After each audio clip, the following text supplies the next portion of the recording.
Hello, नमस्कार, जय भीम सर्वांना. कसे आहात सगळे? मजेत ना? आज आपण एक शेपूची भाजी बनवतोय. ही शेपूची भाजी आपण साफ करून घेतली आणि स्वच्छ धुवून घेतली. तिकडे आपण मिरची आहे आणि कांदा कापून घेतलेला आहे. आणि ही शेपूची भाजी पण बारीक कापून घ्यायची. आपण धुवून घ्यायची. आपण आधी आपण बारीक कापून घेतलेली आहे. आणि पावसाळ्यामध्ये शेपूची भाजी जरा जपून निवडायची. त्यामध्ये थोडीशी गांडूळ वगैरे लपलेली असतात. त्यामुळे स्वच्छ चांगली साफ करून घ्यायची. आपण लोखंडाचा तवा घेतलेला आहे. त्यामध्ये आता आपण 2-3 चमचे तेल टाकायचं आहे.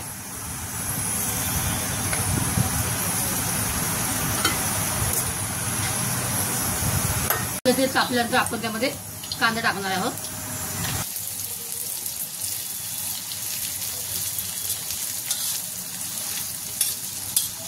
कांदा थोडा हलका भाजल्यानंतर आपण त्यामध्ये मिरची टाकायची. मिरची आणि कांदा चांगला भाजून घ्यायचा. आपण कांदा आणि मिरची थोडं भाजून झाल्यानंतर आपण त्यामध्ये थोडासा लसूण टाकायचा आहे.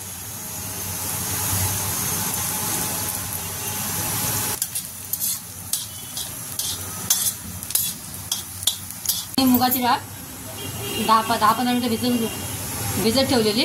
आता आपण ती त्यामध्ये ऍड करायची.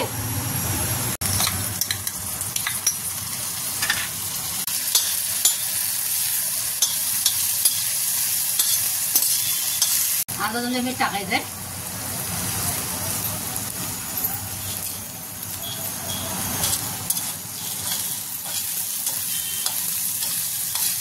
आणि आता मग त्यामध्ये आपण धुवून घेतलेली भाजी टाकायची. त्यामध्ये आपण ही भाजी थोडीशी झाकून ठेवायची. थोडीशी 5 मिनिटांसाठी आपण 5 मिनिटांसाठी भाजी वाफवायला ठेवलेली. मिठामुळे त्या बघा थोडंसं भाजीला पाणी सुटतं. श्रावण महिन्यामध्ये शेपूच्या भाजीमध्ये काळा घेवडा पण टाकून बनवतात. खूप सुंदर लागते भाजी ती. भाजी वाफवून घेऊ द्या.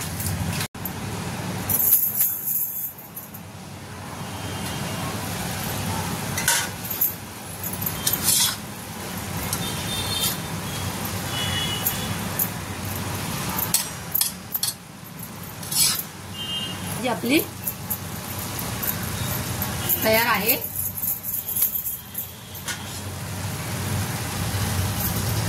त्याच्यावर भाकरी बनवलेत.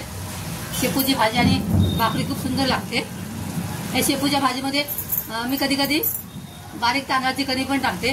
ती पण भाजी खूप सुंदर होते, छान लागते. म्हणजे अशा प्रकारे आपली शेपूची भाजी मुगाची डाळ टाकून तयार झालेली आहे. त्याबरोबर मी आज भाकरी पण बनवलेत. तुम्हाला माझी रेसिपी आवडली असल्यास लाईक आणि सबस्क्राईब करा.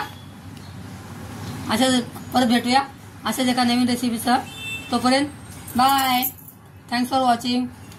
मस्त खा आणि स्वस्त राहा.